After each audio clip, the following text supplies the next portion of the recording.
আজকে যে সত্যি ঘটনাটা শোনাবো সেটা বিহারের মুজফ্ফরপুরে রামরাজি রোড বলে একটা রাস্তা আছে, তার পাশে কাজী মোহাম্মদপুর। সেখানে একটা ফ্যামিলি থাকতো। ফ্যামিলিটা ছিল মোহাম্মদ মুমতাজ আহমদের।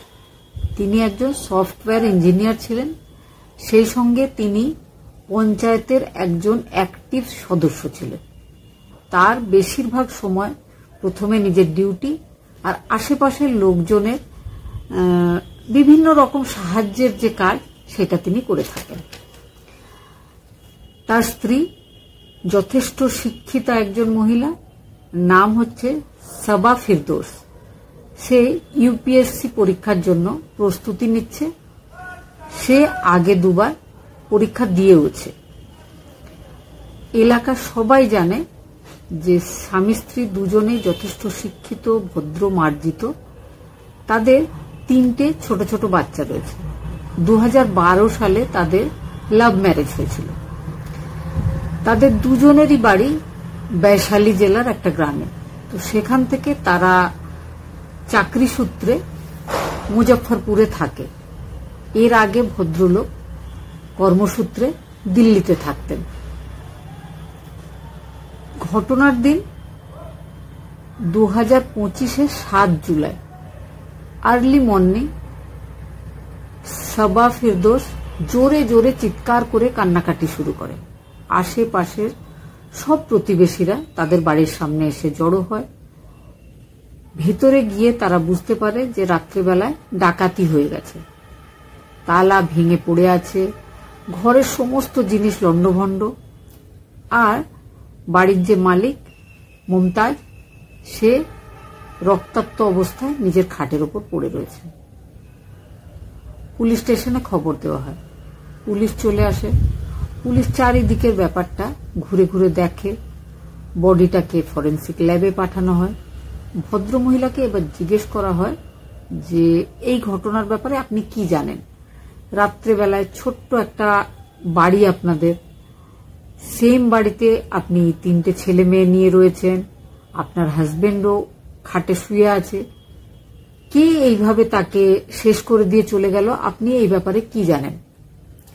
প্রথমে সেই মহিলা বলে যে রাত্রেবেলায় আমরা সবাই একসাথেই ঘুমিয়েছিলাম, তো দুজন অন্য অন্য ঘরে শুয়েছিলাম। কারেন্ট চলে যায় রাতে, তো আমার ঘুম ভাঙে। আমি এসে নিজের হাজবেন্ডকে এইরকম অবস্থায় দেখেছি। সবা এতটাই কাঁদছিল আর মাঝে মাঝেই অজ্ঞান হয়ে যাচ্ছিল। আশেপাশের প্রতিবেশীরা তাকে চুপ করানোর, বোঝানোর চেষ্টা করছিল, কিন্তু সবা কোনো রকম উত্তর দেওয়ার অবস্থায় ছিল না। পুলিশ 2-4 দিন ওয়েট করে। ওয়েট করার পরে আবার পুলিশ আসে জিজ্ঞাসাবাদ করতে। পুলিশ আবার জিজ্ঞেস করে যে 6 জুলাই রাত্রেবেলায় কি হয়েছিল। এবার সে বলে যে আমাদের বাড়িতে ডাকাত এসেছিল, আমাকে ছুরি দেখিয়ে চুপ করতে বলে, আর আমার চোখের সামনে এইসব ঘটনা তারা ঘটায়।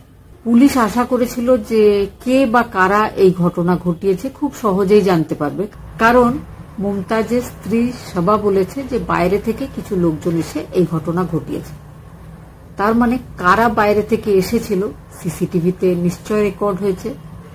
তো সিসিটিভির যে ডিভিআর, সেটা যখন খোঁজা হয় তো সবা বলে তারাই সেটা কোথাও ফেলে দিয়েছে, তারাই যাওয়ার সময় সেটা নিয়ে চলে গেছে। পুলিশের কিন্তু সবার উত্তরে সবার উপরেই সন্দেহ হচ্ছিল, কারণ সে বারবার বয়ান বদলাচ্ছিল। এবার মাঝে মাঝে সবাকে এসে জিজ্ঞাসাবাদ করা হয়। পুলিশ যখন ভালোভাবে তদন্ত করতে শুরু করে, পুলিশ দেখে সত্যি সত্যি তাদের বাড়ির তালা গ্যাস কাটার দিয়ে কাটা হয়েছে, তালা ভাঙা, তালা ভেঙে লোকজন ভেতরে এসছে। সিসিটিভি রয়েছে কিন্তু তার ডিভিআর সেটাও নেই। মানে যারা এসছিল ভেতরে তারা চাইছিল না যে কেউ বুঝুক কারা এসছে। তো পুলিশ লক্ষ্য করে যে একটা স্টাডি টেবিল, যাতে সবা বসে পড়াশোনা করে। তার স্টাডি টেবিলে ওপরে একটা কাগজে লেখা আছে, হারনা মুঝে মঞ্জুর হ্যায় पर खेल तो मैं बड़ा खेलूंगी। তার মানে আমি হারতে রাজি আছি, কিন্তু খেলা তো আমি খুব বড়ই খেলবো। তো পুলিশ তাকে জিজ্ঞেস করে যে এটার মানে কি। তো সে বলে যে আমি পরীক্ষা দিচ্ছি, তো খুব বড় চ্যালেঞ্জ আমার সামনে, তো সেই জন্যই আমি লিখে রেখেছি। পুলিশের কিন্তু পুরো সন্দেহটা সবার উপরেই হচ্ছিল, সবার উপরে নজর রাখা হচ্ছিল। এবার পুলিশ কিন্তু সবার কাছে আবার আসে, এসে বলে যে আমাদের কাছে প্রমাণ আছে, আমরা বুঝে গেছি যে এই ঘটনা তুমি ঘটিয়েছ। তো এবার আশা করি তুমি সবটা বলে ফেলবে, যদি বলে ফেলো খুব ভালো কথা, না হলে কিন্তু আমাকে অন্যভাবে এটার উত্তর বের করতে হবে। তখন সে পুলিশকে বলে যে তার হাজবেন্ডের সাথে কোনো একটা মহিলার সম্পর্ক রয়েছে, যার জন্য তার হাজবেন্ড তাকে একদম পছন্দ করে না, মাঝে মাঝেই নিজের স্ত্রীকে মারধর করে। সবার মনে হয়েছিল সে যদি নিজের হাজবেন্ডকে শেষ না করে ফেলে তাহলে তার হাজবেন্ডই তাকে শেষ করে ফেলবে। নিজেকে বাঁচানোর জন্য সে রাগের মাথায় এটা করে ফেলেছে। পুলিশের কিন্তু ব্যাপারটা একদম বিশ্বাসযোগ্য মনে হচ্ছিল না। পুলিশ তাকে এবার যেমন ভাবে পুলিশের স্টাইল সেইভাবে জিজ্ঞাসাবাদ করে। তখন কিন্তু সবা বাধ্য হয় বলতে। সে বলে যে তার হাজবেন্ডের সঙ্গে এই ঘটনা সেই ঘটিয়েছে, কারণ তার হাজবেন্ড তাকে খুব সন্দেহ করে। তার উপরে সন্দেহ করেই সে সিসিটিভি ক্যামেরা লাগিয়েছে। এই ক্যামেরার ফুটেজগুলো তার মোবাইলের সঙ্গে কানেক্টেড রয়েছে। সে যেখানেই থাকুক সেখান থেকে নজর রাখে নিজের স্ত্রীর কার্যকলাপের উপর। পুলিশ যখন বুঝে ফেলে যে ঘটনাটা সবা ঘটিয়েছে, তাহলে এবার তাকে জিজ্ঞেস করা হয় যে সিসিটিভির যে ডিভিআর সেটা কোথায়।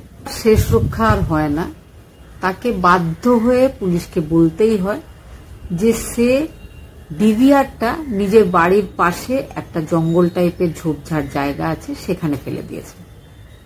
তার হাজবেন্ডের আর তার মোবাইল একটা রেলওয়ে ট্র্যাক আছে, তার পাশে একটা বড় নালা আছে, সেখানে ফেলে দিয়েছে।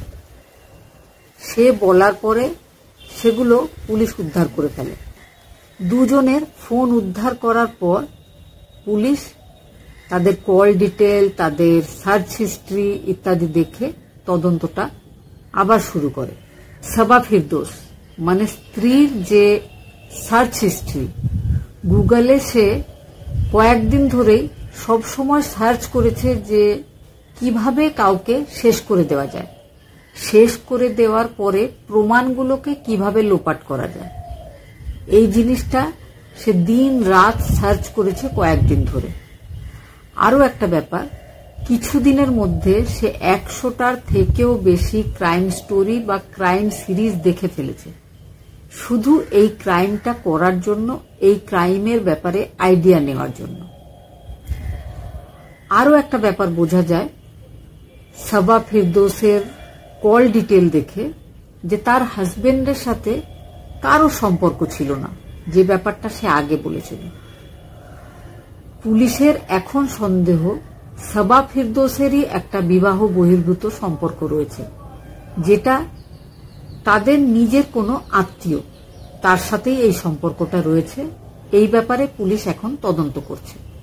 সবাদের গ্রামে সবার শাশুড়ি বা তার দেওর, তারা কিন্তু বিশ্বাসই করতে পারছে না যে তাদের বৌমা এই ধরনের কোনো ঘটনা ঘটাতে পারে, কারণ তারা প্রথম থেকেই দেখেছে যে তাদের ছেলে আর তাদের বৌমার মধ্যে খুব ভালো সম্পর্ক। তাদের কখনো যে ঝগড়া হয় সেটাও তাদের জানা ছিল না। সবার একজন প্রতিবেশী জানিয়েছে যে সবার বাড়িতে মাঝে মাঝেই তাদের একজন প্রতিবেশী আসে, যেই ব্যাপারটা সবার হাজবেন্ড জেনে ফেলেছিল, তারপরেই সিসিটিভি লাগানো হয়েছিল, আর সব সময় সে নিজের স্ত্রীর উপরে নজর রাখত। সবাকে অ্যারেস্ট করা হয়েছে। পুলিশের ধারণা সবার হাজবেন্ড খুব শক্তিশালী, দীর্ঘাকার একজন মানুষ, যাকে সবার পক্ষে একা শেষ করা সম্ভব নয়। হয়তো সবার সেই প্রেমিক বা সবার সেই আত্মীয় এই ব্যাপারে তার সঙ্গ দিয়েছে। এখনো সবা সে ব্যাপারে কিছু পুলিশকে জানায়নি, আর পুলিশও সেরকম কোনো প্রমাণ পায়নি। তবে পুলিশ খতিয়ে দেখছে। সবার 2 মেয়ে ও 1 ছেলে এখন সবার শাশুড়ির কাছে বা নিজেদের কাকার কাছেই রয়েছে।